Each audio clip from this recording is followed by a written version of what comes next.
The case I want to talk about tonight is a very famous case, but not the whole story isn't often known altogether because it was such a long wait for justice. So we talk about the case of Jacob Wetterling, and it's a very big case in America. Like I said, his mum, throughout the period where Jacob was still missing, sorry, someone's trying to fight me for a battle. In the time that he was still missing, because his case took 27 years from the day he was kidnapped to when his remains were found. In that time when he's missing, his mum got to work building this law, meaning that America would have to have this list of sex offenders. And she said, look, till I find him, like, he's still alive, right? So I'm not grieving him. I'm not grieving a boy that I think is still alive. She refused to believe that he was dead. So she just kept doing new things in his name and his memory. She built along with his dad, the Jacob Wetterling Resource Centre, a centre for any family. Thank you, Michael. I hope you're okay. A resource centre for any family who had a murdered or missing loved one. So the resources were there. It's such an important case, such a creepy and horrific case. So what I told you guys yesterday is obviously because I've been rushed off my feet the last couple of days and I've been unable to really sit there and just research multiple cases for Nighttime Lives. I found this absolutely brilliant article that was written by a woman, an investigative journalist, who actually went on to write to write and direct a podcast afterwards. And she breaks this article down in like chapters, to be fair, because the whole information is there. So I'm gonna go through this with you guys. I'll put up the article in a minute, and I want thank you, Martin. You don't have to give me a thank you, everyone, for the heartbeats and stuff. This is the article here. I just want to show you a picture, and I just want to put this up, A, so that you guys can see what I'm working from, so no one can say anything about it, and B, so that when the YouTube video goes up, that we're referencing the source that we're using. Where's the picture I had of? Oh, this one. So this is the front cover of this article in the dark, and it is written by, you can see it at the bottom, but it's very small, so we will reference it though on the YouTube video. It's written by Madeleine Baran, and she followed the case for years. So this is what I'm reading from, and it's very important. It's basically called, it took nearly 27 years to solve a notorious child abduction. Why? The only parts of this that I'm going to skip, because I don't think it's any interest, is any of the parts that are like politically driven, like the local sheriff's office, failings in the political office and stuff. I'm not interested in any of that. I'm only interested in Jacob's story. So we're going to go through it. And this is quite interactive in the fact that I've got like the first 911 call as part of this article. I've got like neighbours who kind of saw police the next day. Thank you guys so much. 100% Vicky. The reason I want to cover Jacob's case so much is only not just because of what a tragedy it was, but because of the changes. His case set precedents all over America to make things better and safer for other children. I will ask you guys to please support this family as well, and go to visit the Jacob Wetterling Resource Centre after this live or tomorrow. They have so many brilliant things on this website to protect children. So as you can see, they've got family safety night, how to do it, what to do after an arrest of a predator, phone communications guideline, holiday safety tips, teachable moments of the body with children, online safety, FAQ about sex offenders. Remember, this may be mainly to America. Communities of faith, community notification meetings. 11 for Jacob, right? Victim assistance. So this is the Jacob Wetterling Resource Centre online. Now, this is so important, and every single case I do, I try to make it into a teaching tool. And I just want to give you this quickly to begin. Jacob Wetterling loved sports. His dad coached his soccer team. He wanted to be a football player. He was a skilled hockey goalie. Jacob believed in a fair and just world. A world where all children know they are special and deserve to be safe. We ask you to be part of 11 for Jacob. The movement centres around 11 simple traits that Jacob valued. This is so simple, and I wish all adults had this. Be kind, be fair, be understanding, be honest, be thankful. Be a good sport, be a good friend, be joyful, be generous, be gentle with others, and be positive. And his family have always asked that if you can only do anything in Jacob's memory, that you do these things. Hey Nina, hey everyone coming in. I just think this family, when we talk about what his mum and his dad have done, will forever and forever just wow you at their grace, their level of humanity. their lack of anger at a situation. Sadness for sure, but just always asking people just to be better and to remember Jacob. They're truly beautiful people. I read an email. I'll share it with you later actually, because I thought it was beautiful. So let me put a picture of him. Jacob is a really just a sweet kid, like a really sweet kid. Really innocent kid, no trouble. His family never had problems. He was such a good kid. And again, just went to the video store with his brothers. So let's get into this case. Okay.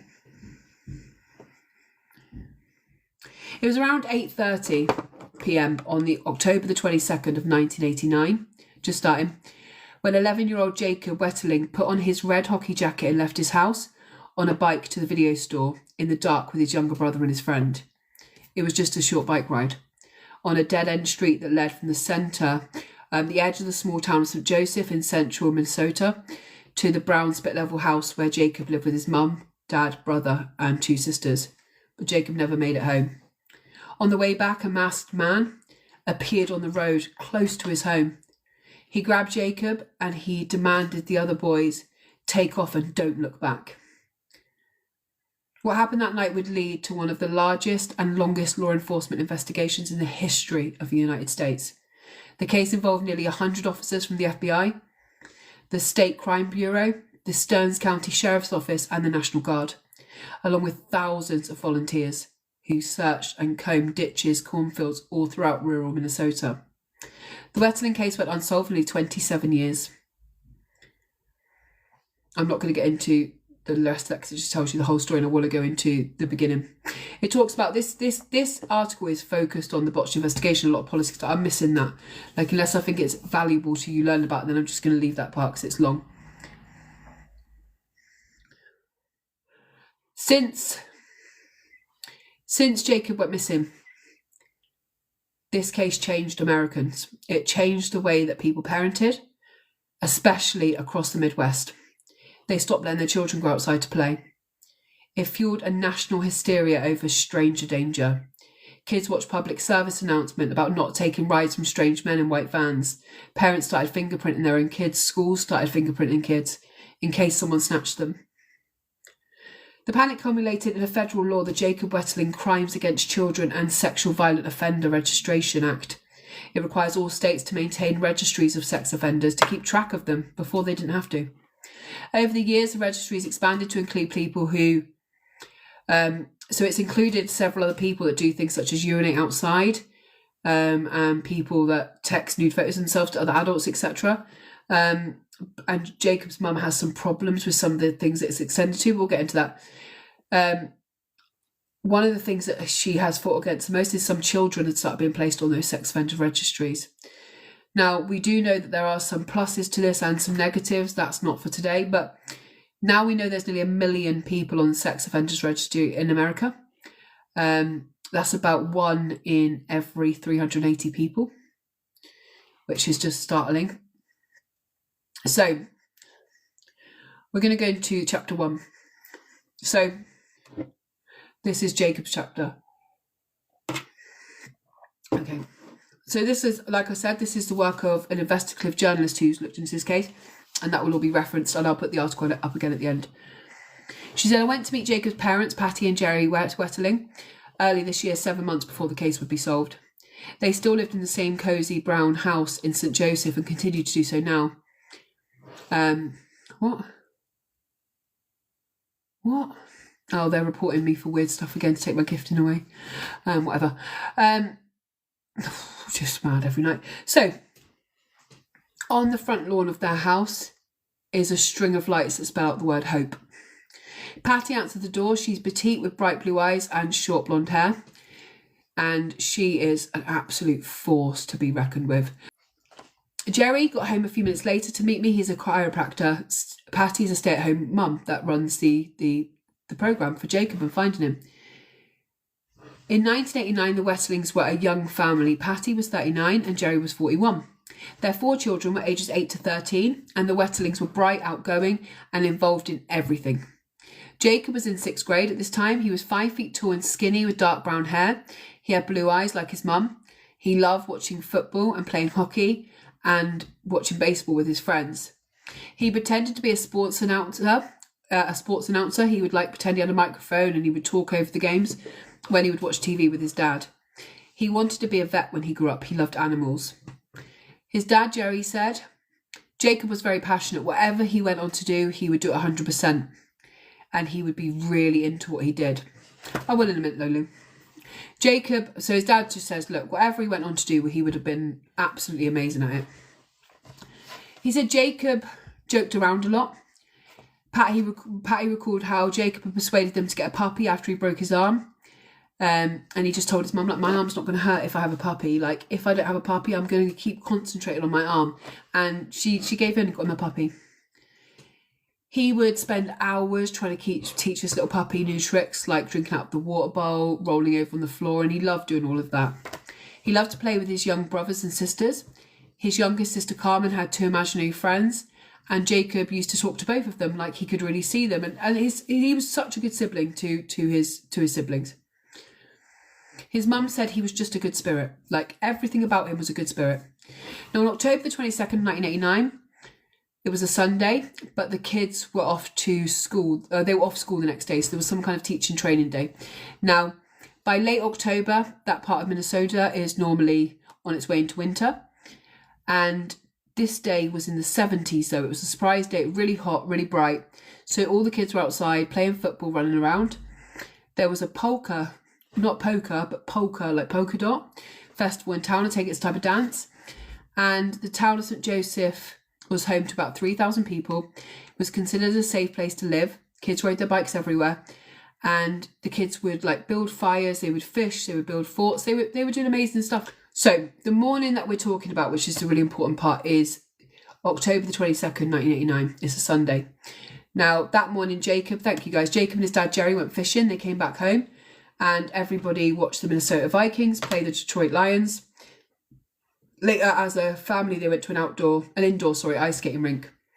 Now, in the evening, the parents did something they'd never done before, and they just really felt like they trusted the kids. The boys in the house were as old as 13. This is in the 80s. It was a completely different time. They decided to go to a friend's house, the parents 20 miles away. And so they went to a friend's house. They left the boys at home. Thank you, Kim. Jacob was at home with his younger brother, Trevor, who was 10.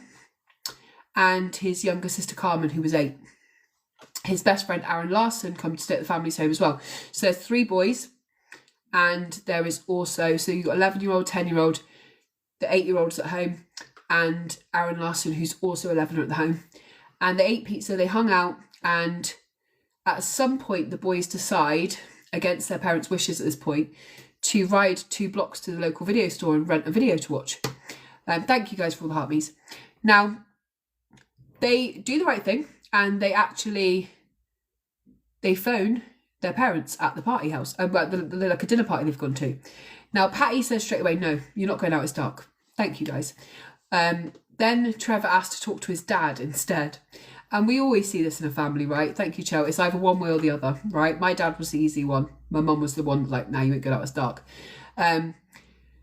And Trevor kind of says, Dad, we're boys, we're going to ride our bikes, it's 2 blocks away. Please, we've got a friend staying over. And Jerry at that point is his main fear as a father in rural Minnesota is, what about if a car hits you on your bikes? You guys won't be seen. It's lanes. And so Trevor said, well, I'll carry a flashlight and Jacob will wear the reflective vest. They'll see us. So Jerry says, yes, okay. Now, this whole trip to the video store should be it's going to be about 10 minutes there and back. So he agrees. Thank you, Kirsty. Thank you everyone for helping with the gift goal. So Jacob calls the next door neighbour, who's a 14-year-old called Rochelle. She's a girl. Rochelle Jerzak, she's called. And he asks her to come round and sit in the house with the 8-year-old sister, Carmen. I know it's very loads of names at the moment, and in a minute it will just be about Jacob, so it'll be easier to follow. So Rochelle comes over, she's watching Carmen in the TV room, and the 3 boys head out on their bikes.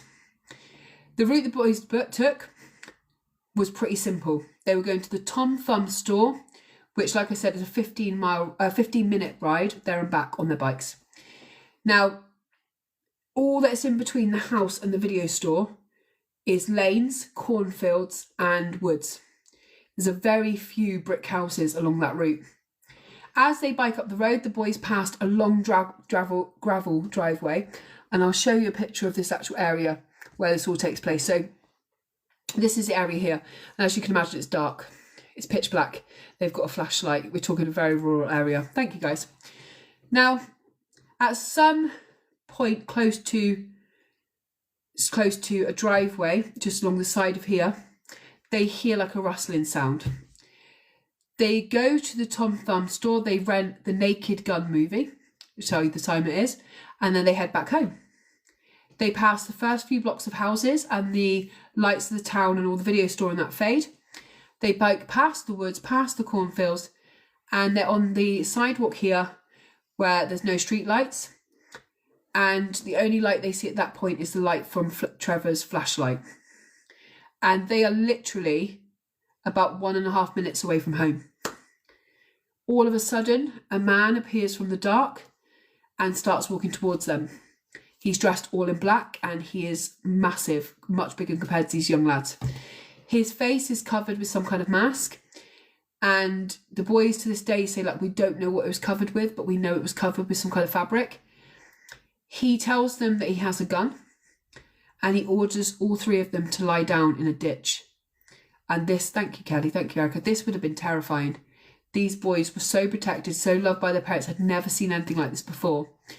Now, Jacob's best friend, who has spoken out since, Aaron, and I have a picture of the boys together here. A lot of pictures tonight, so I've got to kind of go through them. Here's a picture of the boys together. They were best friends, they'd always been best friends, played sports together. Aaron says that he thought it was some kind of prank. Older kids maybe messing with them, and he thought maybe it's an early Halloween joke, like, I don't know. Then the man told Trevor, turn off the flashlight, and he begins asking the boys one by one what their age is. He asks Trevor says, I'm 10.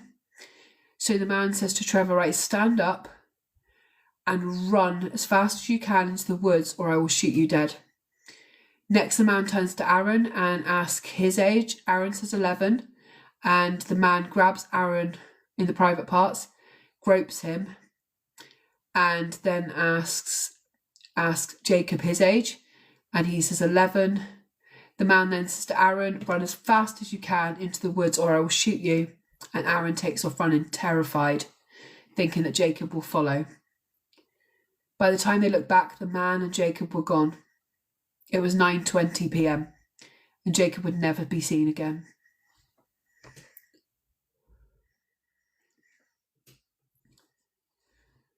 Oh, thank you, Kelly. It was absolutely terrifying, and we, like I said, and I've said 1,000 times, stranger abductions are very rare. Even in America, they're very, very rare. Less than 5% of kidnapping cases are stranger abductions. Most of the time, the killer, or the abductor, I should say, is known to the child. Whether it's a family, some kind of, like, mum, like when mum's friend or whatever, and they say, this is your aunt, this is your uncle. Like, they're known to the family friend, some kind of relation, or known. Most children in these cases are killed within the first few hours. That's statistically true. By the end of the first 5 hours, 85% of kids are dead. And by the end of the first 24 hours, in almost every case of a stranger abduction, the child has been killed, nearly all. Now, Rochelle, the babysitter, was watching TV at the Wetterling house with Jacob's younger sister when Trevor and Aaron appear at the door screaming, somebody took Jacob, he had a gun, somebody's taken Jacob. Rochelle was terrified. She says she didn't know what to do. So she picks up the phone and tells her dad, come here, come here. And then her father, Merrill Jerzak, does arrive at the house. And he then makes a 911 call, and I'm going to play that now. It's only audio. And he makes the call at 9:32 p.m. Jacob at this point has been gone for just 15 minutes.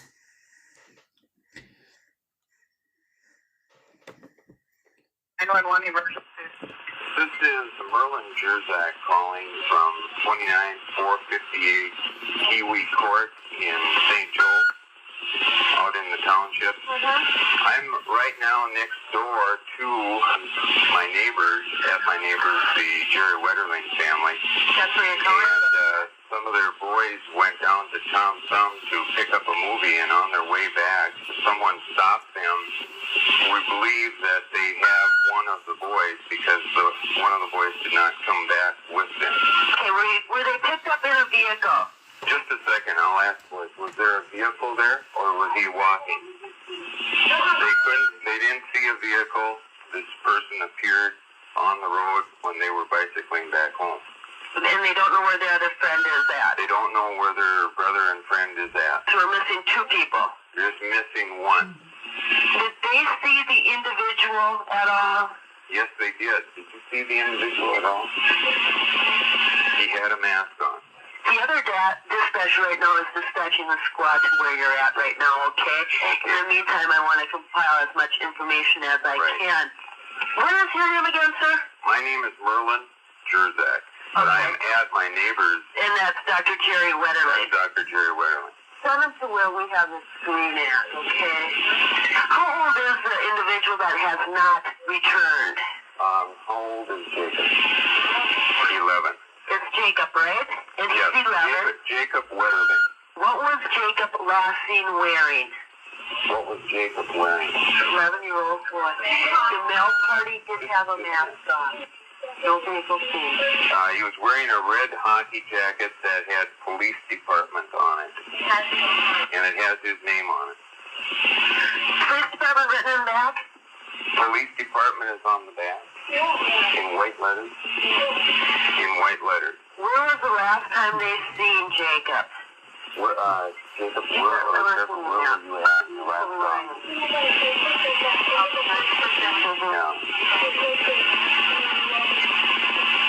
Sorry about the static. It was all. right Thank you. at the Urban Trifle house.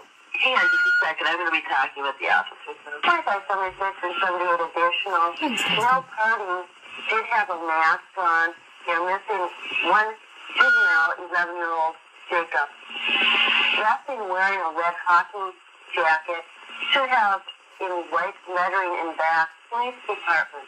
Across the back. Was Jacob riding a bike? Was Jacob riding a bike? Yeah, he was riding his 10-speed bike. The vehicle was seen as party approached him on foot. Juvenile was riding a bike at that time, unknowing where the bicycle was at this time. I think that maybe my best bet is to let Trevor get on the phone and he can describe to you what he saw and this type of thing. Okay, hang on just a second. This is his brother now. Advise of no host numbers, but this is just by your number. Okay, I'm ready. Okay, I'll put Trevor on. Okay. And he can answer your question. We've got him pretty well calmed down here. Hello? Trevor? You're talking to the sheriff's office. I want you to give me anything you can recall about this male party that approached you guys. Well, he was like... This is his 10-year-old brother. He was like a man. He was large? Sort of. Okay. He had like it looks sort of like nylon things as a mask. Do you know what color it was? Black. A black mask? Do you know what color jacket he had on? I think it was black too. Did you notice any jeans or anything? Yeah, just a Trevor, do you know what happened to your friend's bicycle? No, we don't know. Nobody knows what happened to that.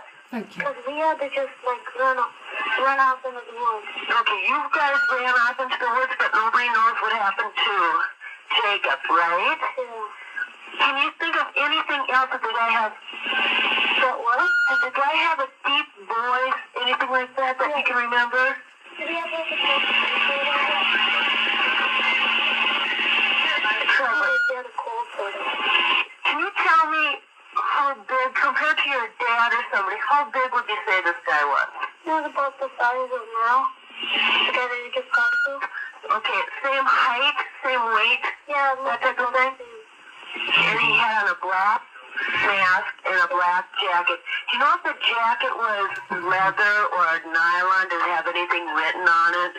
We couldn't tell because it was so dark. Can I talk to Merlin again real quick? Yes. Merlin, how big are you? Okay, I'm about 195 pounds, 5'10". I know that's hard for kids to pinpoint, so I have to try to figure out who he looks like. I'm hoping if Jacob would have ran into the woods or something, if he would have gotten lost or something. Do they know if he actually had contact with Jacob? Yes, they just told me that the guy got a hold of Jacob and told them to run into the woods. Told the other two boys to run into the woods. Did they see any weapons at all or anything like that? Guns, knives? He had a pistol. 2,500 times, be advised, without saying that school did have some type of handgun standby for additional. Can I talk to Trevor again? Yes, hold on. Trevor, did you see the gun the individual had? We couldn't really see it, but we just sort of thought. Okay, did he threaten you? Okay, do you guys see squad cars outside the residence? Okay, thank you very much. Bye now. So the police car is now there. So thank you everyone for the help with the gift card. So at this point, they have sent the first officer to the scene. Now, the officer they send out is Deputy Bruce Bechtold, and he is the first to respond. He is a brand new patrol officer. He's been on patrol for only a few months, and his only previous experience is working at the county jail. So he takes his squad car to the scene. Thank you, Mouse. Now, he pulls into the Westlings driveway at 9:38, only 20 minutes after Jacob's last been seen. And at this point, the man who took Jacob can't be far away. We're in very rural Minnesota. It's been 20 minutes. So he then talks to the two terrified boys. He tries to convince them to get into his car and take them to the spot where Jacob is kidnapped. The boys are terrified. They don't want to go back. So then we have Merlin, the father who made the call with them, decides to go back with them, and then the boys agree to go back. Now, by the time they have done this, Jacob's parents know Jacob's missing, and they're on their way home from the 20-minute drive away. So Patsy said at this point, in my mind, the car was going like 10 miles an hour, and we just weren't getting there. I'm saying, speed, hurry up. He says, I don't want to get stopped by the police. And I say, well, at least we'd have a police escort. We have to get back. There's something wrong. And then Patty says she said something that night that she truly regrets and always will. She says, if you didn't say they could go to the store, he would still be here. And I understand that just the panic of a parent of just being like, just word vomit. It's just like, I don't know what else to do. Like, I need to get to where my son is. There is a clip here of Patty talking about that night. We had been taking turns answering the phone, and it was Jerry who answered the last call, and he came back to the table and said, we got to go. And this is her. All I could think of, aren't those kids back yet, and he said, well, two of them are. Somebody took Jacob, and those were words that really forever changed our lives. We left. I don't even know if we told the hosts we were leaving. It's like, we got to go. I grabbed my purse, and we ran out with a million questions. I kept asking him questions he couldn't answer, and it was his longest drive. It should have been a 20-minute drive or half hour, and it took forever. It seemed like we passed police officers at the bottom of the hill. I think that they were at the crime scene. They followed us to the house, and you walk into this crazy scenario of having police officers in your home and Trevor trying to explain, and God, it was chaos. Trevor was hyper active. He just agitated, and he kept talking, trying to explain what happened. Aaron, I remember sort of standing in the corner, biting his nails and wanting to disappear. It looked like Trevor was the talkative one. Somebody had called Aaron's parents, or we did, I don't remember. It was just so chaotic and surreal. Like, this can't be happening, What is happening? Just a million questions walking into... It was so unbelievable. And really, to this day, it is still unbelievable. It's a journey that we shouldn't be on, and we have no answers more today than we did that night.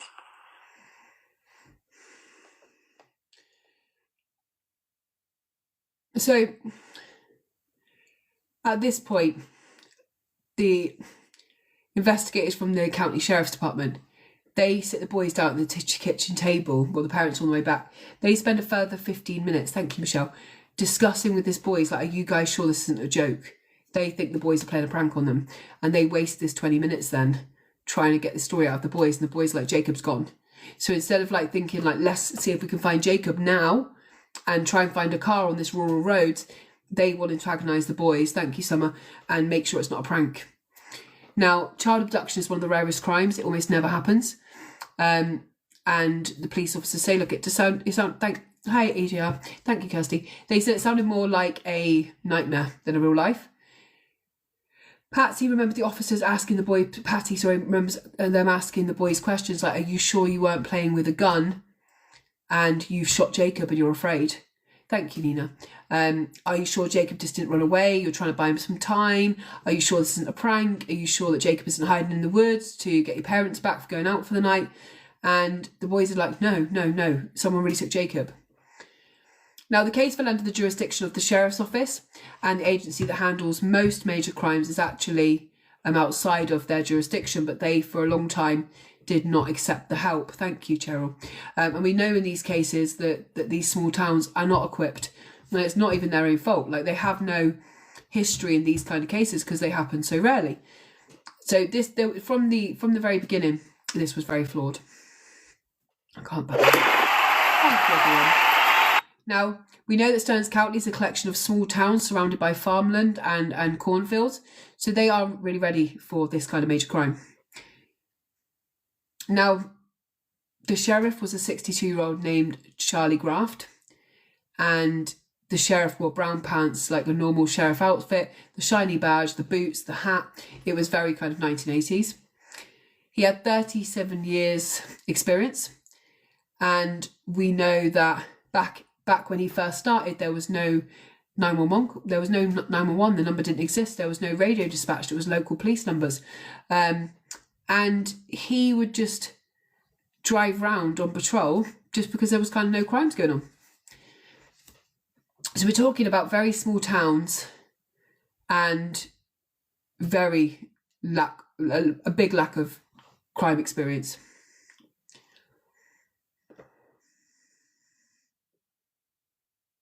Now, the list of unsolved crimes that Graft had inherited included several murders in the smaller towns that are still to this day unsolved because they just don't have the.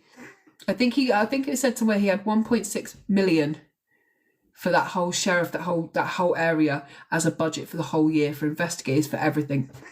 I'm just missing loads of the parts that do not talk about Jacob because it would just go on all the time otherwise.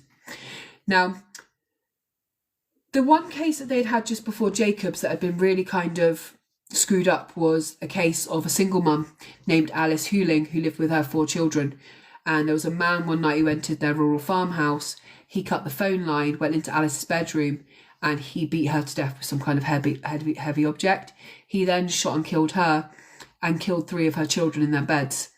He aimed his gun at the remaining child, who was an 11-year-old named Billy Huling, but the shot missed and hit the pillowcase instead.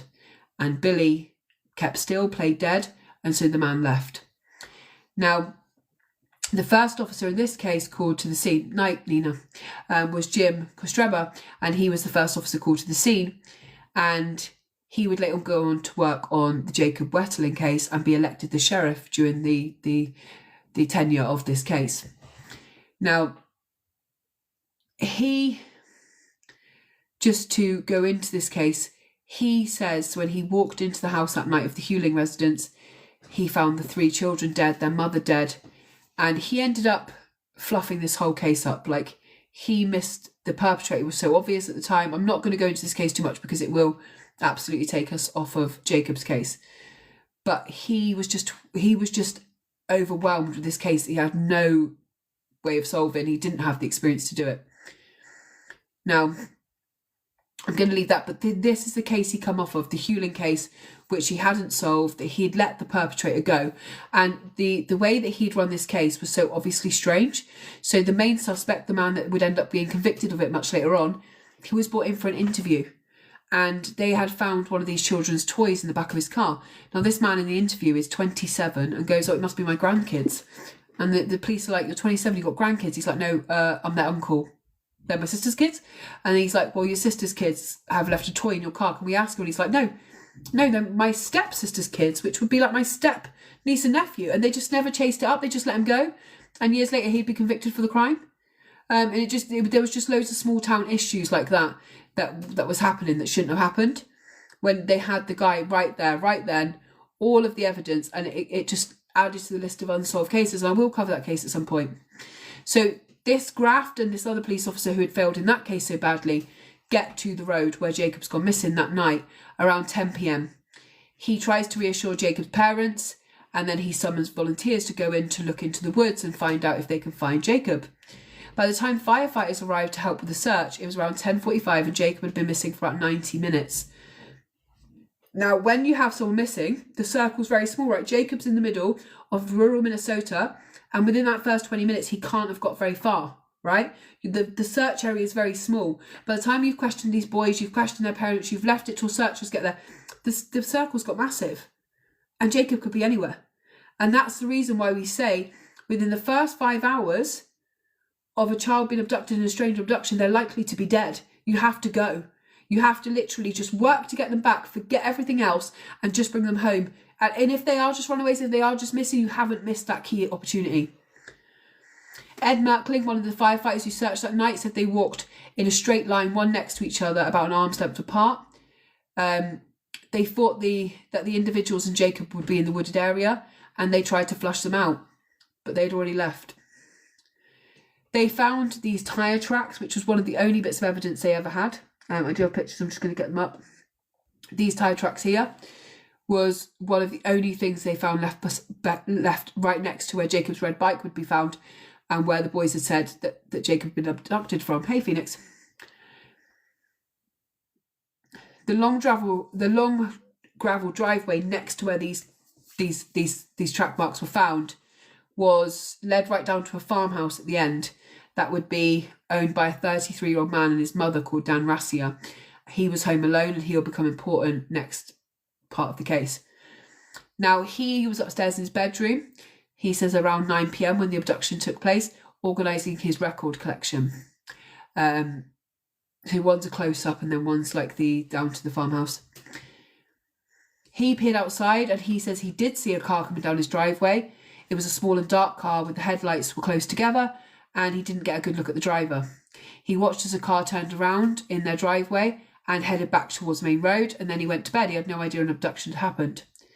He said then his dog started barking, his dog Smokey. He looked outside and saw flashlights shining around his family's woodpile, and he thought someone was trying to steal their firewood. There's a search going on at this point. He opens his front door, his heart starts pounding, and he realises there's no way he could take on a bunch of guys in the dark. So he goes and calls 911 and says, "I'm being robbed." And the dispatcher is the one that tells him, "Look, a child has been abducted," and the flashlights are police. So he goes up to the driveway and he starts talking to the police, and he says, "Look, do you want to talk to me?" And they're like, "No." And they don't go and search his home, even though it's the only home down there. They don't try and see what he's seen. They just kind of say to him, "Look, we're just looking around for the kid." Now, we then go on to basically the searches that start happening. They had people going into the neighbourhoods, obviously the houses were very far apart, and asking questions. Now, this is one of the neighbours who was canvassed. This is neighbour Jim Klein. I lived on 91st Avenue, which was right down the road that he was abducted on. That night I was actually working in my garage on my brother's vehicle and stuff. Actually, I heard the boys going by me. Oh, you actually heard the Wetterling kids like go down the street on their bikes?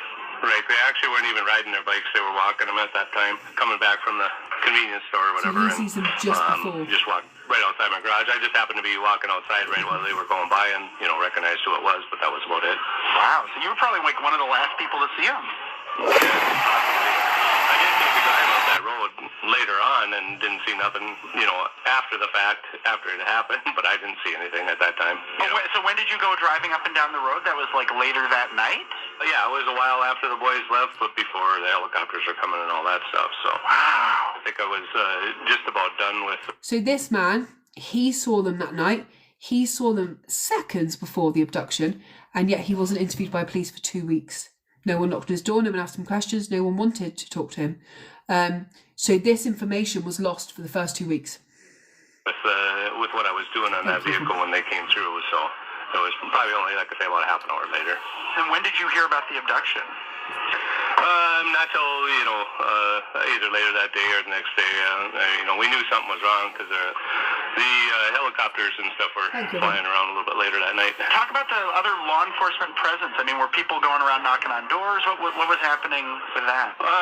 Not so much that, but just you definitely saw their law enforcement driving up and down the road and that kind of stuff. So, were you ever interviewed by law enforcement after that, then, or FBI actually? Okay, whenabouts do you think that was? I don't even remember whether it was the following week or a couple weeks later or whatever it was. I don't remember for sure how long. But it wasn't right away for sure. It was like a week or two later. Right, yep, when they started coming around, yeah. Oh, they kind of did, after a while, they kind of did one of the closest houses to the abduction in site. our neighborhood, No knocking on the door, no nothing. And seeing what people saw and whatnot. So then we have two other neighbours, Erica and Adam Sundquist, and they didn't talk to the police that night either. They lived a few hundred feet from the abduction site. They were 12 and 9 at the time, and they also saw Jacob, Trevor and Aaron pass on their bike ride. The two were outside throwing stalks of corn in the yard when they saw the boys come down the road. They remember the boys were going pretty slowly, chatting, talking, enjoying being out, enjoying having that responsibility. Shortly after the boys passed their house, the two neighbours saw the burgundy car drive past, heading south onto the road in the same direction as the boys. They didn't think anything of it and they went inside their home. They also were not interviewed by the police for weeks. Hey Shaz. Jerry Claphake, who also lived on the dead end road, said his family woke up the next morning to find police cars there. No one knocked on the door. No one told them about an abduction. He said there was something else that happened the first day that struck them as odd. In a rush of the people and traffic that day after the abduction, someone ran over the family's dog and Claphake wanted to bury it in his garden, but he worried about doing this. By this time he knew a boy was missing. He's like, I can't dig a fresh grave even for a dog in the garden. Like, I can't do that. So he asked his neighbour to witness the burial of the dog in case police came, thinking they're going to come, right? Thank you, Julie. Thank you everyone for the gifts. Thinking the police are going to show up and be like, you've just dug a very small mound of dirt in your garden. But he said no one ever did. And he said, and if they missed the fact that I was digging out in my garden the day after Jacob went missing, what else did they miss? Like, I was digging and I was burying a body, a dog's body, but I was still burying a body. They never asked me. Claphake's son was also Adam, who was 14 at the time, who played on sports teams with Jacob and was friends with Jacob, and yet they didn't want to interview him either. Did they know anything? Nothing at all. About 5 or 6 years before Jacob was kidnapped, Adam Claphake said he was playing kickball in the yard when someone tried to abduct him. One of his friends kicked the balls too hard and it landed in a ditch, which is this guy's 14-year-old son. Adam ran across the street to pick up the ball, and as he did, someone grabbed him from behind. He didn't get a good look at the person. Hello, Joe. They had been a bear hug. The person had glasses. He had a dark, raspy voice. The man wouldn't let go. And remember, Trevor said the man sounded like he had a cold, like he had a really raspy voice on the phone. Adam's sister opened the door and yelled at the guy. And the guy said to Adam, "You're really lucky your sister just called you," and threw him to the ground. So this is another attempted abduction from that same road. Yes, it was a time before, but still you're not asking these people locally what's going on. A few years passed, and then in 1989, just a month or two before Jacob Wetterling was kidnapped, Adam and his friend were walking home from the Tom Fun video store, the same store where Jacob went that night to rent the movie. It was dark after 10 p.m, and a blue car came speeding towards them and tried to knock them off the side of the road, and they jumped into a ditch. The car then come back, stopped by the ditch, turned on its bright lights, shined them on the boys, and then drove off quickly.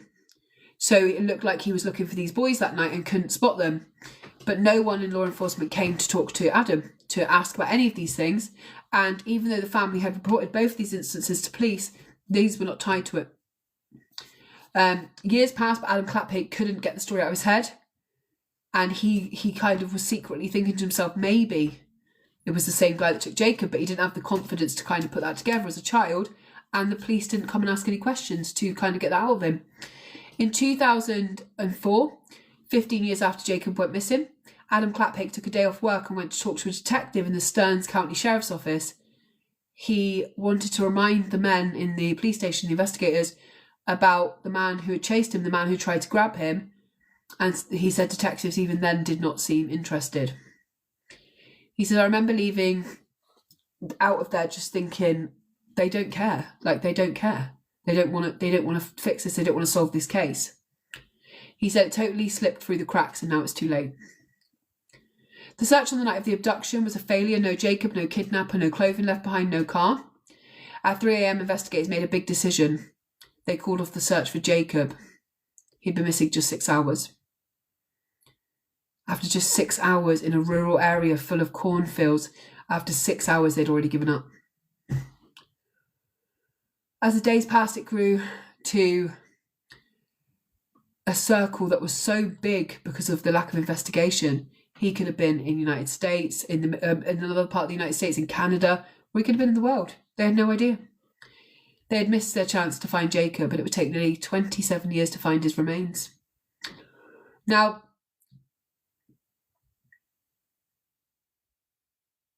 we know that at this point, the family have tried everything. They got baseball players to wear his name on their shirts. They opened this centre in his name for resources for other families. They changed the law in Jacob's name to have the sex offenders registry. They were constantly asking anyone to help. His mum said, I wanted everyone in the world to look for Jacob. We did what we had to do. We did what we felt was right. The Wetterling case became a big story 3 weeks after Jacob was abducted, when it attracted the attention of the 1980s Clear House for Human Tragedy daytime talk show with Geraldo Rivera. The show opened up speaking to the family, and they brought it to like the national stage in America. The cameras panned to Patty and Jerry, and they had the FBI supervisor with them, the sheriff with them, and they pleaded for the kidnapper to come forward or for Jacob to be found. The interviewer says to Patty, as the days turn to weeks, are you thinking about all the nightmares of what could be happening to your boy? Which is so bizarre to ask a mum. And she says, I can't answer those questions. I choose not to think about those horrible options you've just said to me, and I won't allow those into my mind. He is my son. He's 11. Hey, Coretta. At this point, I just want to believe he's fine and we're going to get him home. I don't have nightmares, no. I will not allow myself to have nightmares. We know that they then bring John Walsh onto the show. Now, John Walsh is Adam Walsh's father, who was a young boy who was taken from a shop in America while his mum was just looking at in a different aisle. John Walsh said, I know what you're going through. They're going through the nightmare of not knowing. They're going into hoping, and that something rare in these instances comes true and somebody is looking after him. That they've been taken by a caring person and taken to Disneyland. They're taken by someone who isn't into sexually abusing young kids. They're at the point where they know if they're really lucky, they'll find his body. Now, this was this program, and I don't even know if you can watch this. There was clips of it I saw earlier, but I didn't see the whole thing. It is so callous. The questions that this interviewer is asking around the parents, not to them, to investigators, to John Walsh, is like, are they just at a whim to the awful evilness of a madman? And John Walsh is like, yeah, in my opinion. And they're just he's constantly saying what's the best they can hope for, finding his body. It's only been 3 weeks since their son's been missing. They're thrust into a nightmare on national television where they've gone for where they've gone to get hope, and they've gone to kind of just do anything they can to get help. Now, when the cameras stop, you see Patty, his mum, who is literally the most calmest person. She rips a microphone off and she just throws it. She believes that she's been exploited, that they've exploited her for kind of a human pain piece, that they're not taking her seriously. She said they used us. They sensationalised kidnapping. They used us. They didn't care where Jacob was. She wanted to ask Gerardo, like, how could you do this? And her sister said, please don't say nothing to him. Hey, TJ. Night. Her sister says, look, you get more bees with honey. You may need him in the future. You may need him for awareness. Just leave it. And a 24-hour call centre is then set up to bring in tips to find Jacob. There are leads about strange men in other states, leads about cars spotted weeks later in other parts of Minnesota, people driving suspiciously. Some of those leads started sprouting leads of their own. People started agreeing that they'd seen him in all of these places. Now, investigators would get a tip about something like a white van and they'd publicise it. Has anyone else seen a white van? Without any kind of like specifics. And then everyone would start looking for a white van and they'd stop looking everywhere else. It got so tunnel visioned and so flawed, the investigation, that the parents started feeling like it was just, there was no power left in this. They didn't know what to do. They didn't have the power to make anything change. And this was way before their resource centre. Now, for some reason, the sheriff of the town decides that the best thing to do is also get the Wetterlings to start taking tips about their own son from their own home. So he sets up a recorder to record calls of weirdos calling the parents to say what they think might have happened to their son. Patty still has to this day hundreds of calls. In one that was taken on a Wednesday, a man called and said, I work for a carnival. You know, we've just done a show in Omaha, Nebraska, and we've seen a picture of your son Jacob. He's working out of the Rainbow Arcade. Some say they saw a pale boy in McDonald's. The calls kept coming. I have one of these calls here. I'm going to play it. It's upsetting, but I want you guys to know. Yeah, of course I will, Tutu. Of course I will. Send me a message. If they're easy to apply, because I'm not very good at things like that. So please listen to this. And I want to play this because you need to know what these families go through. Like, people troll these families awfully. People phone in, they say horrific things. This is a 2-minute call that was recorded by the parents. And this is one of the sick people that phone in. So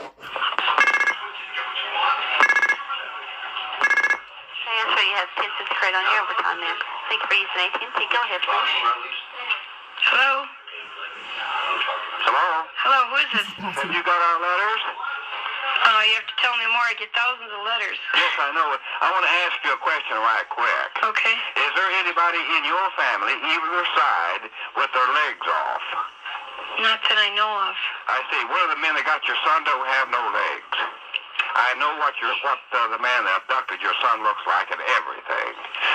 All we've got to do between me and the FBI is to locate this boy. He's in Oklahoma or Texas. We don't know exactly where. I'd like to correspond with you folks if you would. Could I get a phone number where we can Well, reach we you? don't have a phone. I got too many grandkids. But we would like to work with you folks. Is We've this wrote to you several times. My husband might have. We get thousands of letters, and I'm just not clear right now. I'm the psychometrist, and I work with the FBI, and I've never lost a case yet. Okay. And, well, I could tell you a lot of things. And we've got to get this boy. You're right. Can I get your address? Well, we'll write you a letter tonight. Okay. And I want you to work with it. It's very important. I've already solved several cases. Thank you. And some of them is in the jail right now.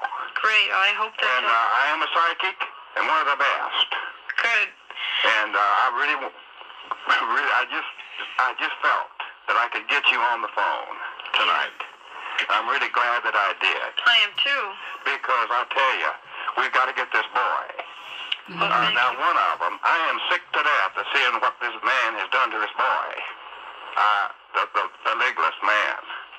This boy was raped in the side of the school buses right there where you live. Well, you can't tell me that information without telling me where Jacob is. That doesn't help me to know. Yes, I know. That hurts you. Yeah, I don't want to do that. Thank you. But I've already put in a lot of stuff to the FBI. Good. Well, thank But your boy's all right. Good. Your boy is all right. He is alive. Great. I will guarantee you that. And I want you to back me. And let's go get that boy. Okay. And we'll get a letter off to you tonight. Okay. Thank you. And I'm really glad to talk to you. Thanks for. How do you phone a mother of a missing boy out of the blue? not give her a phone number, not give her address, but just want to tell her, your son's been raped on a school bus, probably still alive. The man's got no legs. That's if no one in your family's got no legs. It might be that. You know, I can't give you my phone number. I've got grandchildren. God forbid that you actually have grandchildren and you think that call's okay. They tried to investigate a lot of these calls, but this was not just one-off. This was hundreds of calls. There was many a call from the fake psychics, and I do believe in psychics, but from fake psychics guessing at what happened to Jacob.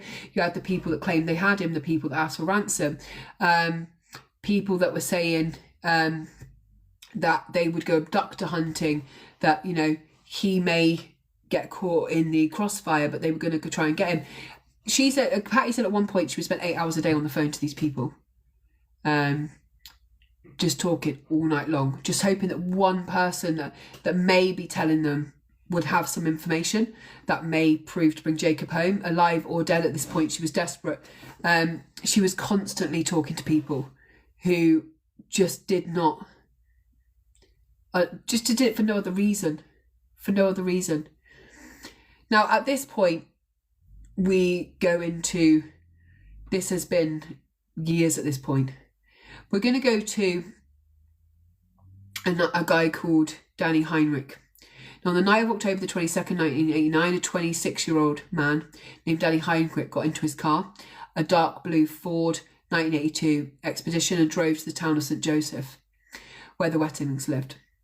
Heinrich lived about half an hour away from the small town of Painesville. Inside Heinrich's car was a scanner he used to pick up police dispatches and a .38 revolver. He wore camouflage pants, black boots and dark jackets. He was about 5'5", stocky, with short brown hair. Sometimes after 8 p.m, he later told a judge that this happened after 27 years after Jacob went missing. This man, this Heinrich guy, he is arrested on multiple counts of child pornography. He goes into the courthouse, he starts speaking, and all of a sudden he says, "I can take you to Jacob Wetterling's remains." He then explains that sometime after, and I'll show you his picture because he's been arrested several times. He should have been on their radar far sooner because he was a prolific attacker of children. And I'm cutting this really short. So much more happened in this of them trying to arrest locals, blame it on certain people. They just didn't look outside of it. So after 8 p.m, Heinrich later told a judge he turned onto the dead-end road that led to the Wetterlings' house. He saw 3 kids biking up towards town. He parked up his blue Ford on a long gravel driveway, and then he waited for the children to come back. When the boys biked back, Heinrich got out of the car, put on a dark mask and walked onto the road, and he decided to grab Jacob, as Jacob was the best looking out of the children. Heinrich took Jacob back to his car, handcuffed him, put him in the front passenger seat, and Heinrich later said that Jacob, I can't even keep him on the screen when I talk about some of the things we're going to talk about. Jacob said to him, "Can I ask you a question?" Heinrich said yes, and he said, "What did I do wrong, sir?" He couldn't understand why he had been picked, why this had happened. Heinrich then drove around for a while, long enough that he started to hear where the police were and where the activity was happening on the police scanner. He told Jacob to lean forward in the seat so that no one could see him. And once they made it out of the town of St. Joseph, Heinrich told Jacob he could sit back up. He kept driving around Stearns County most of that night, the whole night they weren't searching, when they'd called off the search. All of those times, he was very close to everything happening. He pulled off a side road about 25 miles from the kidnapping, where he lived in Painesville. He opened the car door for Jacob and took off the handcuffs. Then he walked Jacob to a row of trees. He forced him to undress. I'm not going to get into the details. He forced Jacob to do things to himself in front of him. He sexually assaulted him in the worst possible way for 20 minutes, he believes. We believe it's much longer than that. Jacob then said, "I'm really, really cold. I just want to go home to my mum." So Heinrich told him he could get dressed. Jacob then said, "Please, are you going to take me home? I just want to go home. I'll never say anything. Please, just let me go home." And Heinrich told him that he could not go home, that he would not be going home. He then took out his gun and shot Jacob dead. He then left Jacob's body in that wood-lined where the trees were, and drove home. He stayed at his apartment for a couple of hours, grabbed a shovel, had a sandwich, and then went back to the spot where he'd left Jacob, about a mile away from his own home. He tried to dig a hole, but the shovel was too small, so he walked to a nearby construction site and stole a bobcat. A fucking machine. A digger. He stole a digger. Only about 20 miles away from the abduction site. You have a fucking paedophile who is driving a digger digging a hole 20 minutes away from where Jacob was taken, and they missed it. He says only 3 hours after Jacob was taken, he was driving a fucking bobcat digging a hole to put his body in. He used the bobcat, dug a hole, put Jacob into the hole and filled it in. Then he returned the bobcat to the building site, and he walked back to where Jacob was, tried to cover it up with a bit more grass and brush. He then realised he'd forgot to bury Jacob's shoes, so he goes down to a ravine a few minutes down the road, throws the shoes into the ravine, and then he just walks home. It was in no way a perfect crime. It was catchable at every point. It involved hours of driving around with the victim, walking down a highway with a shovel in the middle of the night, stealing a bobcat from a construction site, leaving a body outside on its own for hours, and the criminal was no stranger to the Stearns County. Heinrich had been investigated just a year earlier because Jacob wasn't the first boy he'd kidnapped.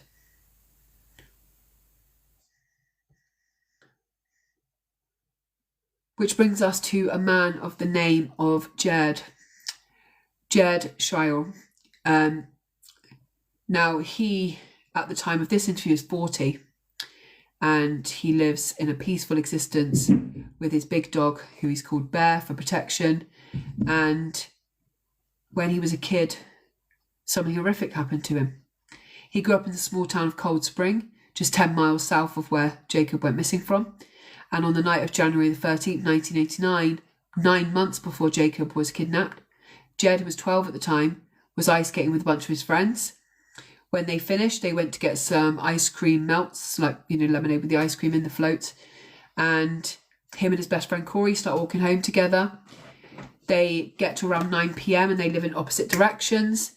So they decide to split up, and it's dark. So Jed asked Corey for a favour.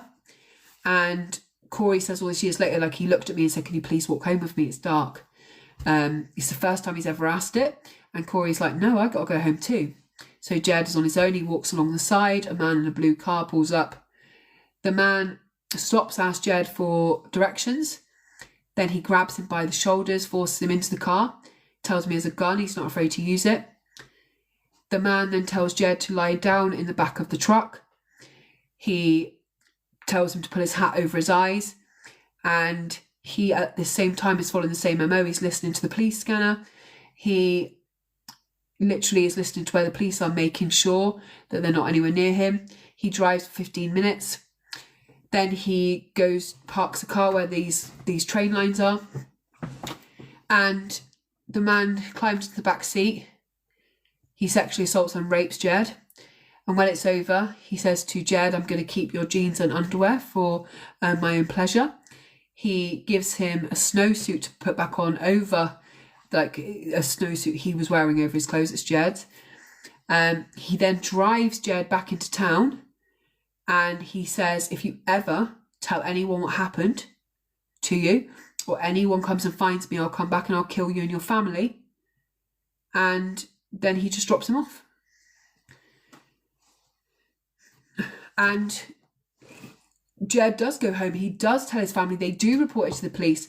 FBI go into the school the next day. Corey finds out what's happened to his best friend because FBI are in the classroom.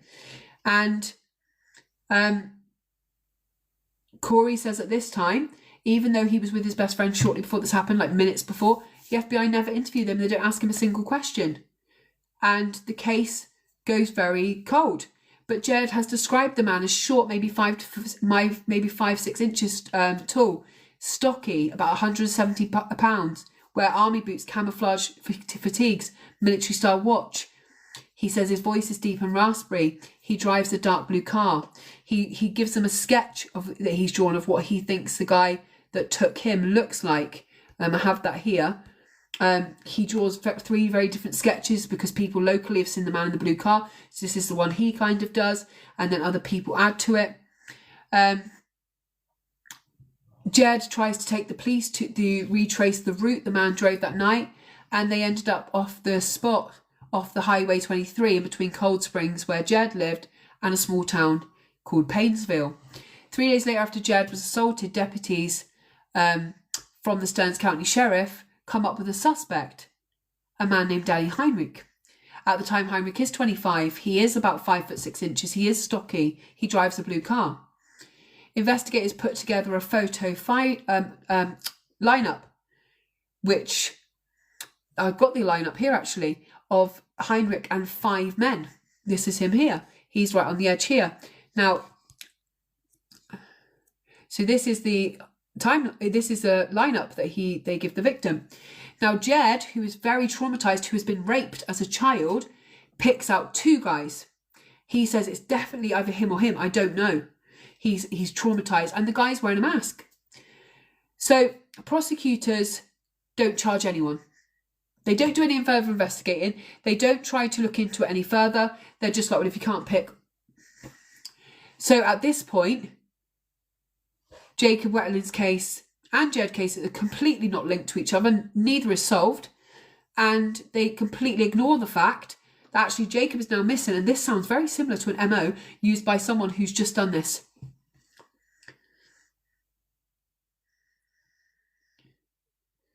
So we know Heinrich from the local area, Heinrich. He has actually been in several problems with the law over the years. First of all, he was known as a kid to be constantly robbing laundromats and shops and stealing cigarettes, stealing even 10 bags of M&Ms at some point.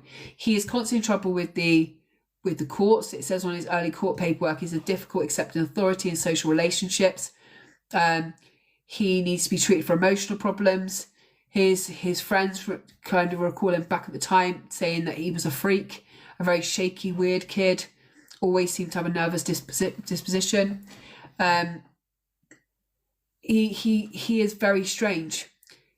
Now, he used to have a best friend called Hart, Dwayne Hart. He was literally described as a psychopath in all his court paperwork, and it seems they taught each other how to be better at crime.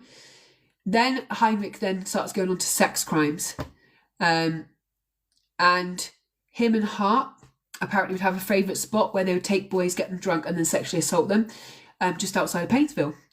And we know that Heinrich's older brother at one point had introduced Dwayne to Heinrich by taking Heinrich to a party as a boy to be raped. So this whole thing is just ignored, all of this stuff going on. Now, in 1984, 5 years before Jacob Wetterling goes missing, he begins to break into local properties. He has DUIs, and he begins to sexually assault boys in the Painesville area. They become known as the Painesville Boys. He starts hanging around outside of windows, looking through windows. He tries to grope kids riding bikes. He attacks boys on their paper route. He's always wearing a mask. He's always suspected in these cases. They all say he talks in a raspy, deep whisper voice, that he drives this blue car, and they describe him as very short for a man, 5'6", and about 170 pounds. He's always very stocky. Now, the boys at the time, the Painesville boys that are just outside of where Jacob Wetterling will eventually go missing from, started to feel like they were being hunted. Parents started arming their children with knives. It was pretty systemic, they said. There was a group of us who hung out together, hung around downtown, and we would discuss who would be next. The police say they tried their best to solve these series of assaults. The local paper even said after the guy goes on to grab the boys, he tells them, "Don't turn around or I'll blow your head off." The exact same words that were used against Jacob Wetterling and his brothers. Police even considered imposing a curfew on the whole of Painesville and surrounding areas to protect the boys. Posters were put up in local shops saying, "If a strange man approaches you, scream and run away as fast as you can." Those attacks to this day have never been officially solved. Now, in October of 1989, Jed, the previous victim, hears about Jacob Wetterling's abduction 10 miles away, And he recognises the demeanour of the man, the attacker, the similar phrases. He understands that this is very likely to be his attacker. He tries to tell investigators. They tell him that these crimes aren't connected. So Jed starts to live in shame. He feels like he's the one that got away. This is him as an adult, by the way. He believes that he hasn't managed to protect Jacob. Now, they do talk to Jed time and time again over the weeks that Jacob has first gone missing. And they interview him. And they ask him question after question after question. Now, because of this, kids in his class start noticing that he's the kid, the rape victim, who keeps being questioned by the police. And he said, although my identity was supposed to be protected, it was getting around Cold Springs that I was that boy. I was the boy it happened to. And then even though he was having these interviews, they did nothing with the information. They didn't do anything. They kept saying to Jed in the end, which is so terrifying, they brought him into an interrogation room. They don't let his parents enter, which is against the law.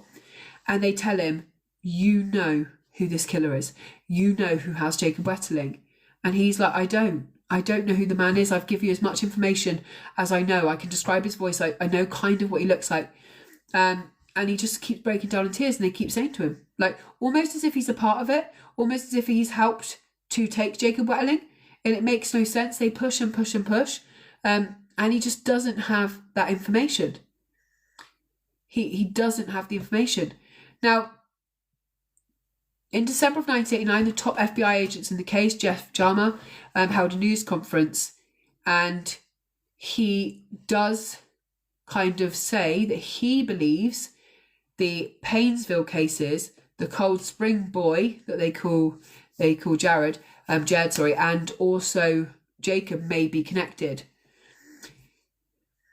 From that point, the case against Heinrich began to build, apparently, a month and a half after Jacob went missing. But yet, it takes 27 years more to solve. 2 days after the news conference, investigators go and interview Heinrich. They go and speak to him. They ask him where he was the night of the abduction. And he says, I can't remember. No alibi, just can't remember. Heinrich agreed to give authorities a sample of his hair. He turns over his shoes.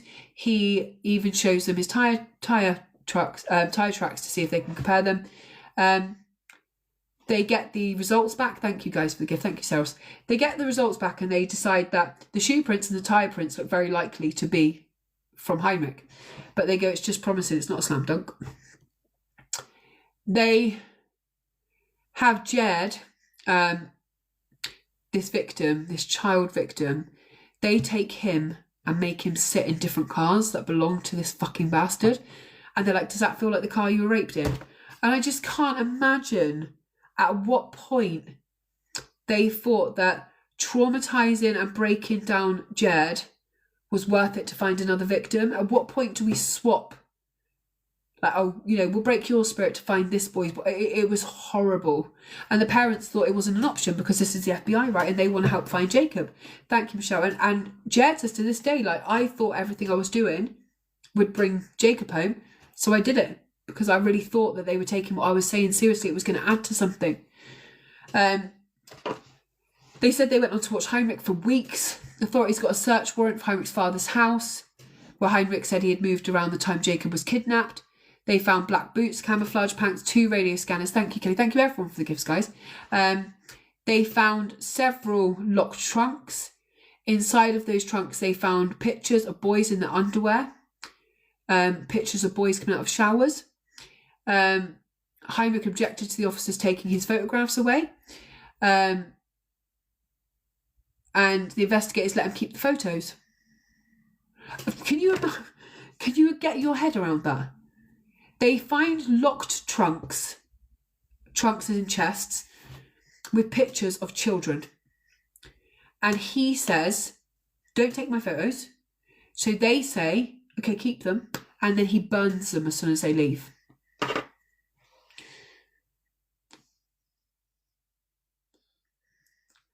Again, they bring in men for a photo lineup. Again, we know that Heinrich is picked out along with one other man by Jed, who at this point is traumatized again. And he says again, I can't narrow it down. And so again, they ignore it. The FBI connects a fibre found on Jed's snowsuit to a fibre taken from the seat of Heinrich's old car. And finally, after 3 months after Jacob was taken, they decide that they're going to try in 1999 in February to try and get a confession out of Heinrich for both boys' abductions. 3 profilers from the FBI Behavioural Science Unit in Quantico helped the officers prepare, and they said, we didn't understand what we were doing at the time. One of the Garber says, one of the FBI agents. Thank you, Renee. Thank you, everyone, for the gift. We didn't understand what we were doing, but we just thought we'd give it a try. They tried to intimidate him. They brought him in. Heinrich didn't crack. He didn't get angry or defiant. He just kept saying, no, don't remember where I was that night. Don't remember where I was. And at this point, you know his car's probably left those tyre tracks. You know his shoes are similar. You know he has a trunk full of pictures of children. We know that he's one of the people that keeps getting picked by Jed.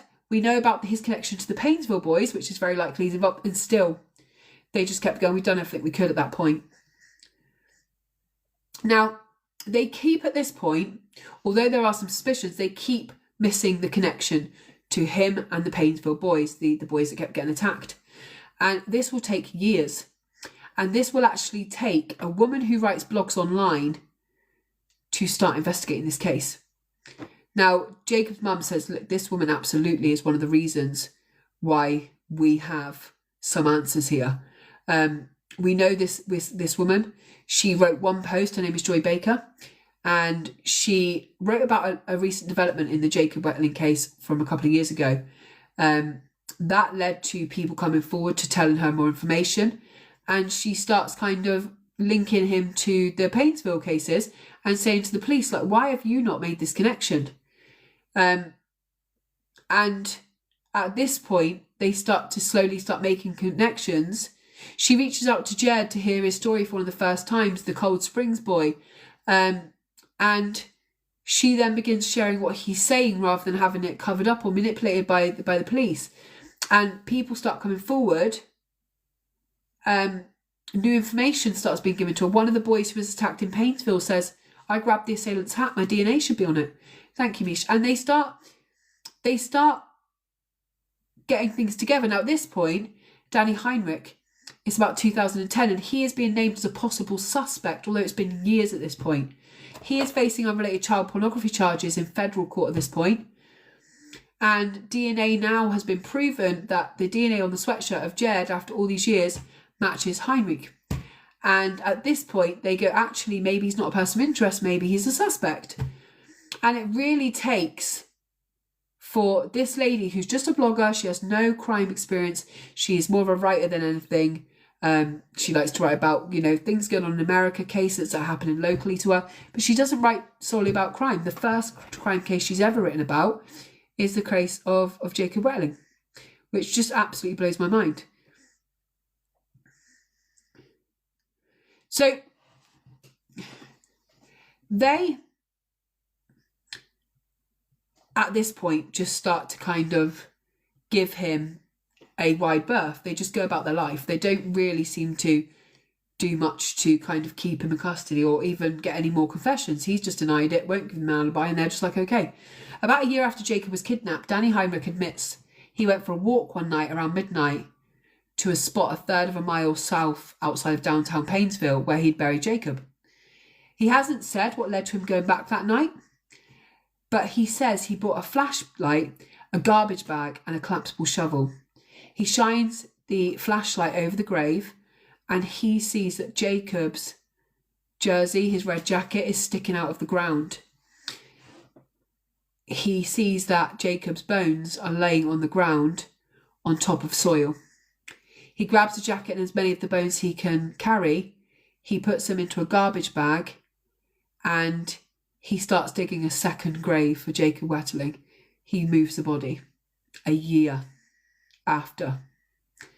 Perfect. Thank you, Bunny. He removes the remains, and I have the picture of the 2 burial sites.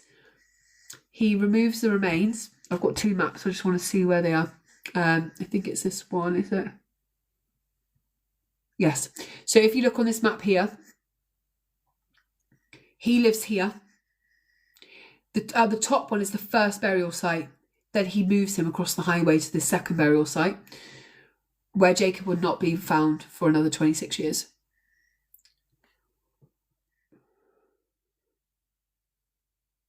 Now, in 1991, 2 full years after Jacob's case, the police suspect that the Painesville attacker of boys is back in action. And the deputy actually goes to check out a car following 2 young boys, and it's Heinrich. The deputy decided no further action should be taken because he's only following kids in an area where kids are being attacked. He won't take any further action. He's not actually raping kids at that particular time, so it's just suspected. So instead, they write a local piece in a local newspaper just to warn the kids to be alert instead, because at this point they're not stopping the attacker. So they write this piece in the local paper. It should be loaded now, just saying, be alert. Local law enforcement authorities have received 3 calls in the last 3 weeks concerning suspicious activity. School children reported seeing a blue mid-sized car driven by a medium-sized person stopping and watching children or trying to make contact with local children. All reported incidents have been turned over to the Missing Children Task Force in St. Cloud. Anyone who sees anything suspicious, we should report it to the police, although they're not really going to do anything at this time, obviously. Which makes me absolutely disgusted. So I'm just going down to I want to go to this part here.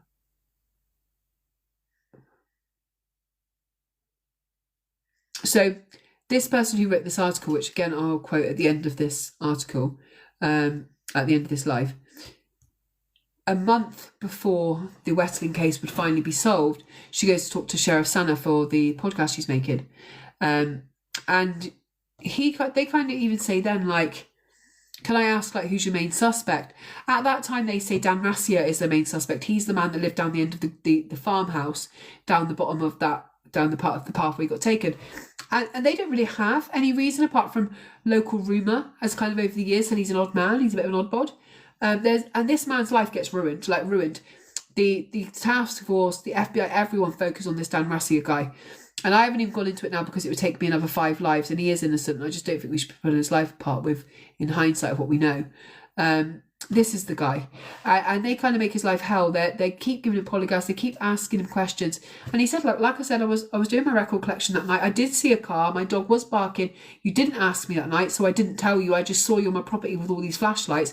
And he's trying to say to people, like, you were on my property within an hour with flashlights, and I came out. I phoned 911 because I thought it was weirdos.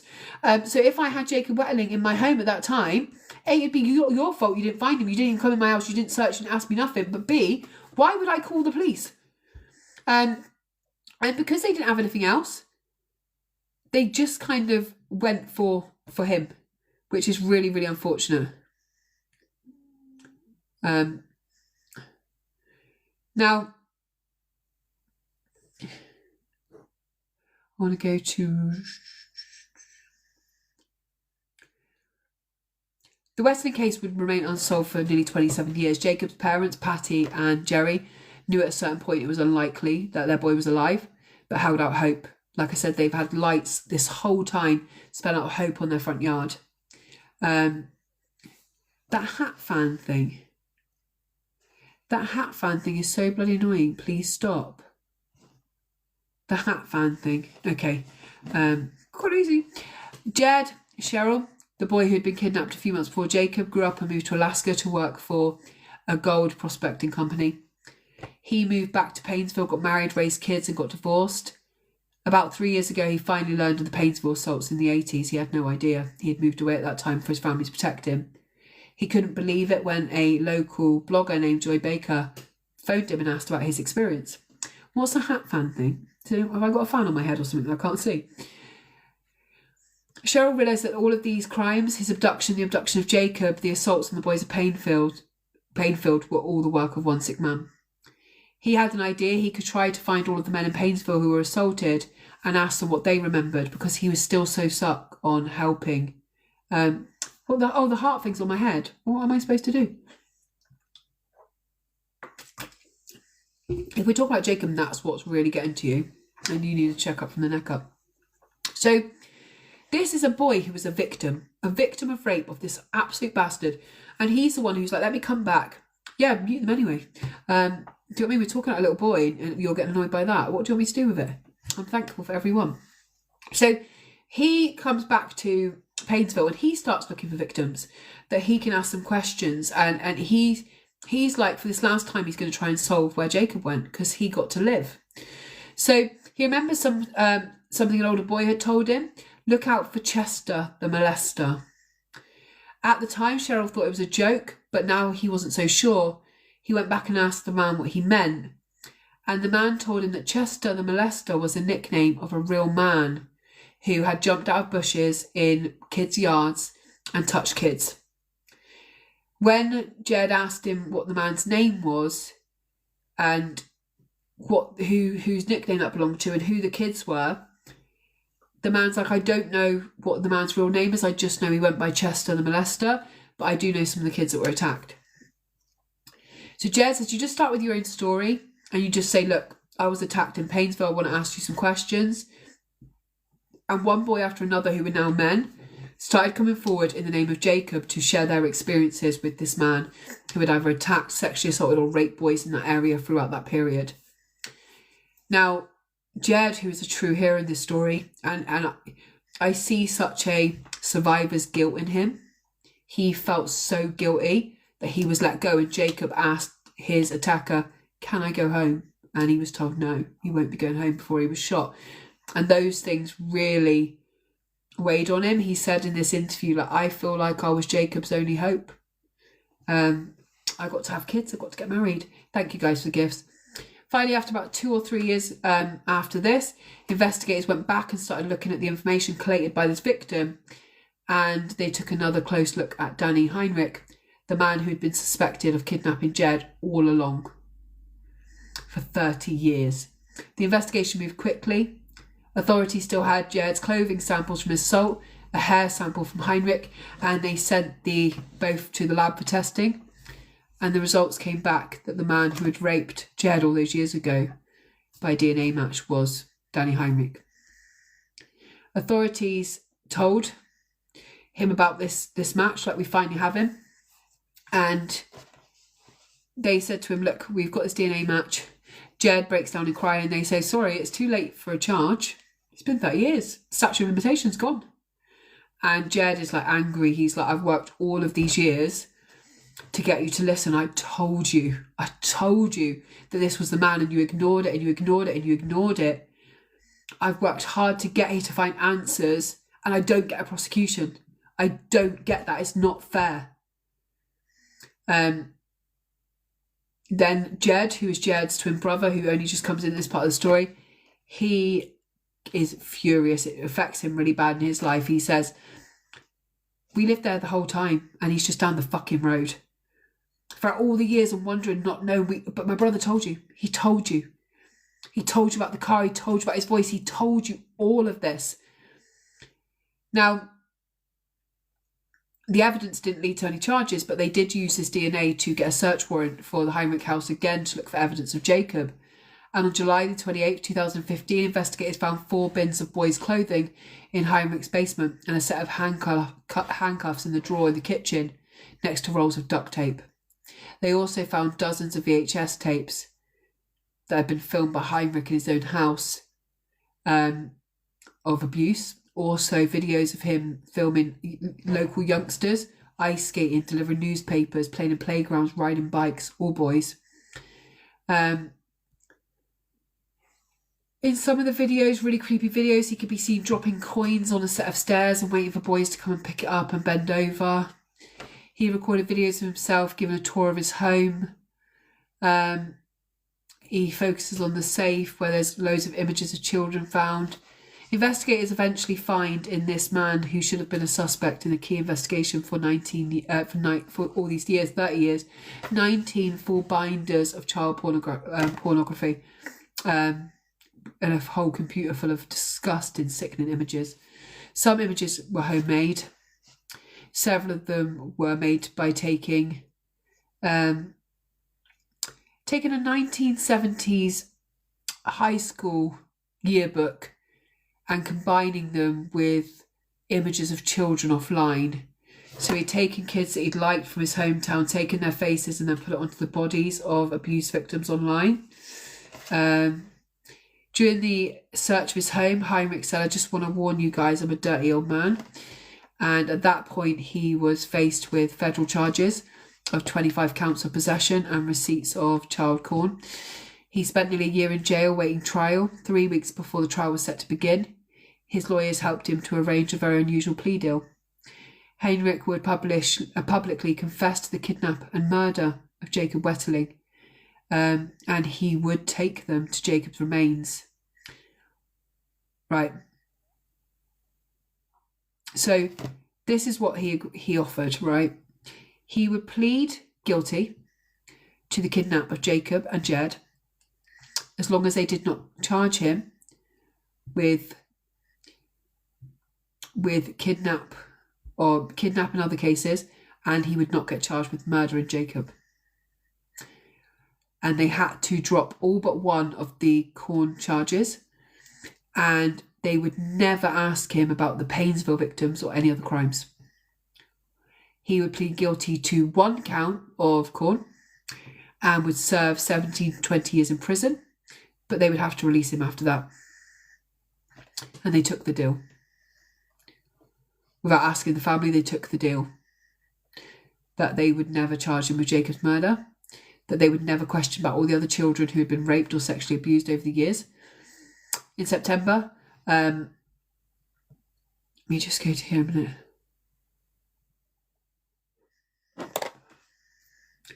Where was that thing I had? Let me just see this quickly because I don't want to.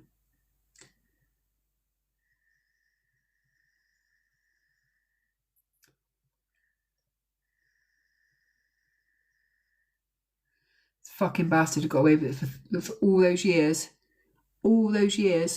and it took till 2016 till he finally admitted to what he'd done. This case just makes me so fucking angry. Heinrich appeared in September 2016 in the packed federal courtroom. He walked up to face the judge and began to talk. His confession was detailed. It was graphic. And he looked at the Wetterling parents a lot as he told the story of how much he had enjoyed what he did to Jacob. It was disgusting. He laid out the whole story with action, reflection, dialogue. After he was done talking about the case of Jacob Wetterling, he told the story of what he'd done to Jed. And Jed was sitting in the courtroom just a few feet away. Heinrich laid out the story the same way with graphic detail and dialogue. And Heinrich described in graphic detail a sex act he'd forced young Jed to do, and that he told Jed, "If you throw up or you do this to me, and I'm sure you know what I mean, I will kill you." Cheryl, who was sat in the courtroom at this time, said not only was that part of the story not true, it was sickening. It felt like being raped all over again, because he said that never happened. And it was like he wanted to drill home what he'd done and the control he had. He said that was a personal shot at me. And at that point, it was clear in federal court, he got to say what his side of the story was, but no one wanted to fucking listen to my account. I didn't get the chance to tell what happened to me. So I had to listen to him tell a bullshit version that he enjoyed and glorified about what happened to me as a kid. And I didn't get a chance to say shit. After hearing law enforcement held a press conference in the back room, they took turns at the microphone and offered their condolences to Jacob's parents, who were sitting a few feet away. And they said to Jacob's family, like, "Well done for never giving up." What were they supposed to do? Over the years, the sheriff said, "I've been asked to look back and comment on things that we might have done differently. My response has always been the same. Our energy needs to stay focused on what we can control." It seems like just a way of just saying, "I'm not doing anything." Now, on the day that Jacob's remains were found, and I want to share this because I want to show you like how truly wonderful his family are, because they should be filled with so much rage and hatred, and they put everything into their love for Jacob and to really impact change. People on social media were saying to his mum, "I'm so sorry," because obviously she only just had it confirmed. She'd always had hope, just had it confirmed that her son was dead. and that he'd actually been buried just a little while away from the family home. And they said to her, like, what can we do? Like, to make this better, what can we say? Like, what have you got to say? They were just asking so many questions. So she posted this on social media. So it said, the Wetterlings are deeply grieving and we're pulling our family together. We'll be eager to one day talk to the media as soon as we're able to. In the meantime, everyone keeps asking what they can do to help us. Say a prayer, light a candle, be with your friends, play with your children. Giggle, hold hands, eat ice cream, create joy, help your neighbours. That will be of what's comforting us today.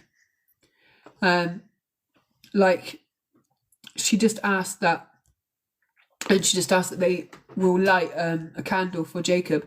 Like, that was what was going to help her get through, to know that people were doing with their children what she hadn't got to do with Jacob. For a mum to have that much, like, to know that for 27 years they could have found him, they could have brought him home.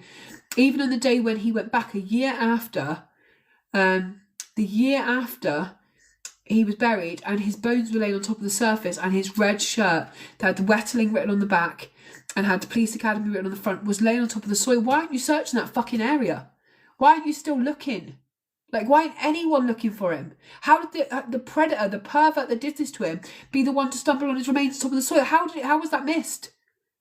That could have solved this pain of this family for 26 years. Also, if you'd just done your fucking job on the night, you would have found Heinrich driving up and down with Jacob in his truck.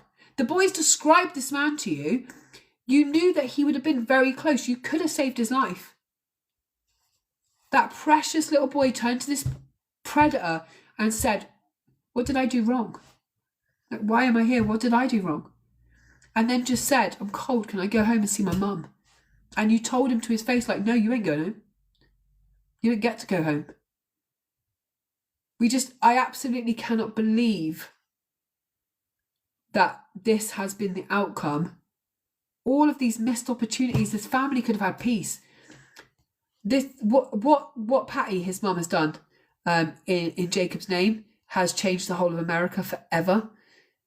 Jacob is the reason why they have the register in America. So the Jacob Wetterling Act, officially the Jacob Wetterling Crimes Against Children Sexual or Violent Offender Registration Act, is a 1994 US law mandating states create registries to track sex offenders, requiring address verification and public notification, stemming from the abduction of Jacob Wetterling in 1989. This little boy changed the world. He changed the world and protected children when he wasn't protected. The law gets a national registry that requires states to maintain a registry for those convicted of crimes against children, address verification, public notification. It's named for Jacob Wetterling. The law is a direct result of advocacy by Jacob's parents in his 1989 abduction. And they were fighting for this in 1994 without ever knowing what happened to Jacob. They didn't even know where he was at this point. It'd be years until that happened, but they still were fighting for other children. The foundation, Jacob's law laid the foundation for other laws. The Wetterling Act laid the groundwork for subsequent laws like Megan's law, Adam Walsh's law, creating a comprehensive sex offender registry system. It built up on state compliance, federal funding being put into child protection. In essence, the Wetterling Act established the modern framework for identifying, tracking and providing public awareness about sex offenders in the US. A system born from a tragedy to prevent future ones. His case is one that is truly set a precedence. It truly, like I said to you earlier about Martin Costa, like, how do these parents go on to do such truly like amazing things in the wake of such tragedy? Thank you, Lisa, for the passes.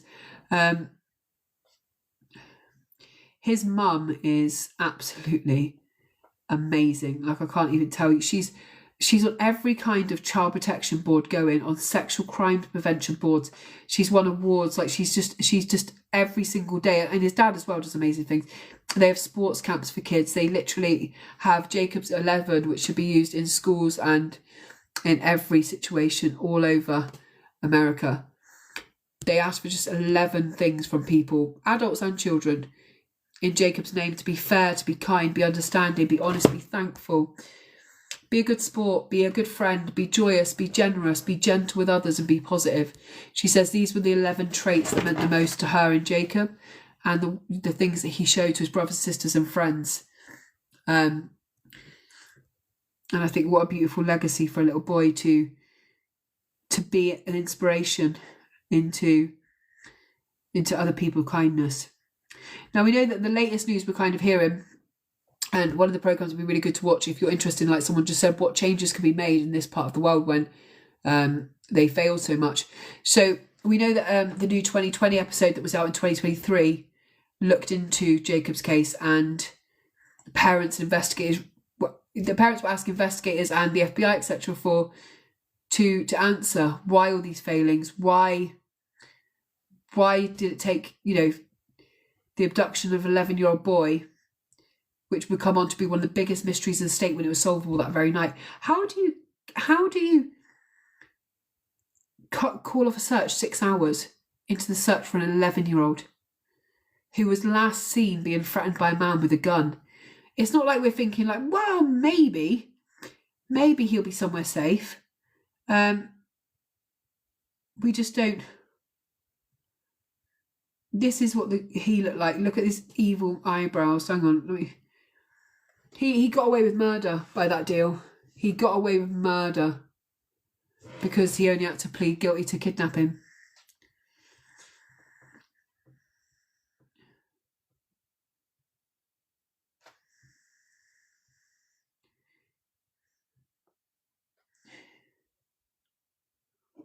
He is now 62 years of age.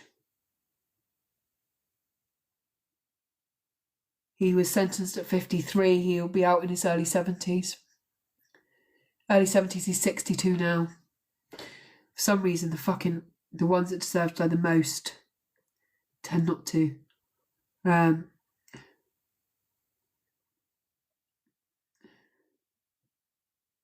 He said only to the parents, well, I'm sorry for my evil acts. Let me see if I can find this for you guys, because this would be truly inspiring if I can find it.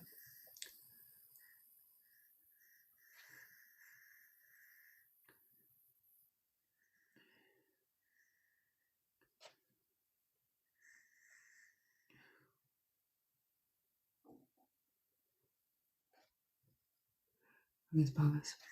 Mm-hmm.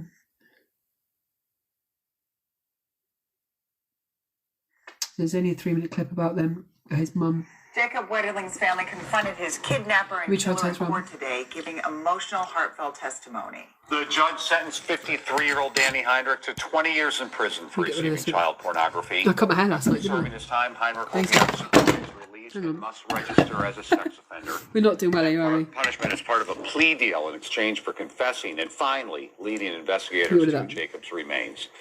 Our Jennifer Merrily was in the courtroom this morning to hear the powerful victim impact statement. For 40 minutes, the Wetterlings talked through tears. They spoke of their pain and how the choices Danny Heinrich made on that October night in 1989 led to a lifetime of heartache. Jacob Wetterling's best friend, Aaron Larson, and brother Trevor were just kids the night Danny Heinrich kidnapped, sexually assaulted, and killed Jacob. He grabbed Jacob and then he told me to run as fast as I could into the woods or else he'd shoot. Aaron Larson said it took him 20 years to come to terms with his guilt, saying, I lived every day thinking I was the monster that night. I was the coward that left my friend. Oh, God, that's heartbreaking. I was the coward that ran away. Trevor felt guilty because he was the one that pushed for the trio to ride their bikes to the store in St. Joseph. Trevor said, from the moment Jacob was taken, molested, and murdered, my life was never the same. So many lives destroyed. In September, Heinrich confessed to killing Jacob, and he led the FBI to the boy's remains in this Painesville pasture. He testified that Jacob asked, what did I do wrong, in his final moments. To that, Jacob's younger sister, Carmen, said, I love you, Jacob. This was not your fault, and you didn't do anything wrong. His older sister, Amy, said, although the gruesome details were devastating, the worst part is that for nearly 27 years, he let us believe that we would someday be able to see Jacob again. God. Jerry Wetterling expressed gratitude to everyone who got them to this point including Heinrich for showing them where Jacob was. Jesus Christ. He said, I miss all the things I didn't get to experience. Imagine that, having that fishing compassion. outings, pride-filled school events. Patty Wetterling relayed the magnitude of pain inflicted on her family, saying, my heart hurts for Jacob and all he went through that night. It keeps me awake at night. To Heinrich, you didn't need to kill him. He did nothing wrong. He just wanted to go home. Heinrich said he is truly sorry for his evil acts. Mr. and Mrs. Wetterling, the heinous acts, the selfishness are unforgivable for what I have taken away from you. I don't know what else to say. I'm so sorry. And Heinrich said the reason he kept this secret for so long was to spare himself and the humiliation he would bring to his family. He also apologized to Jared Shirel, who he kidnapped and sexually assaulted in 1989, and to other victims. The Wetterlings made it clear they will no longer think of Heinrich. Patty said they will take Jacob with us, his hopes, his dreams, his smile, his laughter, his sense of fairness, and all that is good that he stands for. Prosecutors say if Heinrich does ever get out, they will move to have him civilly committed. Frank? Well, for the Wetterlings, we wish him the best. Thank you. How can families show that level of compassion? To just, not even compassion, just like, you know, to thank him for giving back their son, to even be able to form those words. It's literally the saddest thing. Like, Jacob's case has always stuck with me, just the horror of that night, and obviously the loss of Jacob, but the guilt that he inflicted on so many kids, on Jed for not being able to save him, for Trevor, his brother, Andy, his friend. Like, I thought I was the monster. Like, I didn't go with my friend, I didn't save him. You know, Trevor, like, I made him go to the video store, and like that you placed on these kids and the fear from not solving this case, for not doing the right thing, is truly horrific. Like, to leave kids with that is just so awful.